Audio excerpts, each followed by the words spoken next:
ายจากเศร้าจนสายจังหาเขาง่ายสู่ลูกกินเวลาพันไปหลายแนวก็พันเปลี่ยนสงสารบ้านเฮือนก็เปลี่ยนไปตามกาลผู้เฒ่าผู้แก่ก็คอยหายจากลูกหลานบ่ยังยืนนานตามกฎของการเวลาเจ้าได้ยินบ่อยพ่อยแม่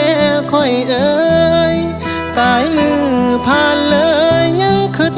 ฮอดอยู่คือเก่ารูปเจ้าข้างฟ้าบูชาสู่แลงเศร้าลมต้อง